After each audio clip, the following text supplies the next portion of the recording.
Students, I Jyoti welcome you all on do और die for study channel. आज हम लोग आपके सामने हैं क्लास 6 इंग्लिश की पोएम द काइट को लेकर।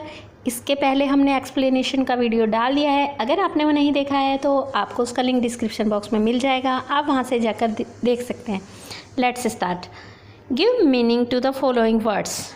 डाइव मीन्स होता है स्विमिंग या जंप, डिप होता है सिंक या बाथ, सोर्स मीन्स होता है फ्लाई और rise high in the air, tide the alternate rising and falling of the sea, crest कहते हैं flying high in the air, string rope yarn और थ्रेड, स्लैक मीन्स होता है loose and desert means होता है full of holes badly worn, gust means होता है a sudden strong rush of the wind. यहाँ पर हम कुछ MCQs करेंगे। What does the word blue refer to in the poem? The sky, color, paint or paint. Right answer is here, the sky. Now let's see the next question. Who is the writer of the poem? Henry Van, Eleanor Ferguson, Zen Negro, none of these. Right answer is here, option number A, Henry Van. Now let's see the next question. What happens to the kite when the wind falls? So like a ship seems to rest, snap its tail, none of these. Right answer is here, option number B, seems to rest. Now let's see the next question. Pick words from the poem, rhyming words. Blue, new, dip, ship, tides, rides, crest, rest, slack, back, thing, string, see, tree, until, fill. 4 verbs from the poem: dive, soars, run, blows. Now next question is here, figure of speech. Let's explain what is figure of speech. A figure of speech is a phrase or word having different meaning than its literal meaning. Figure of speech होता है जिसको हम हिंदी में अलंकार कहते हैं। आपने अनुप्रास अलंकार सुना होगा, उपमा अलंकार सुना होगा, रूपक अलंकार सुना होगा। तो ये जो फिगर ऑफ स्पीच है इसको इंग्लिश में, मतलब जो अलंकार है उसी को इंग्लिश में फिगर ऑफ स्पीच कहा जाता है। तो फिगर ऑफ स्पीच क्या होता है, कुछ पैराज या वर्ड्स होते हैं जिसका जो लिटरल मीनिंग होता है उससे डिफरेंट मीनिंग होता है। Here is a different definition of figure of speech. A figure of speech is an expression whose words are not used in their literal sense. A figure of speech is often used to portray an idea more clearly or more interestingly. The most common types of figure of speech are similes, metaphors, hyperbole and personification. Portray का meaning होता है represent करना।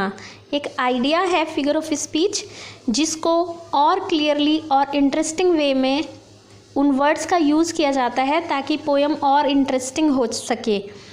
तो इसमें next हम देखेंगे what is Simli. In a Simli, इसको हिंदी में जो है उपमा अलंकार बोला जाता है। In a simile a comparison is made between two objects और different kinds of having least one point in common. Here are some examples. He fights like a lion. He swims as fast as a fish. He slithers like a snake.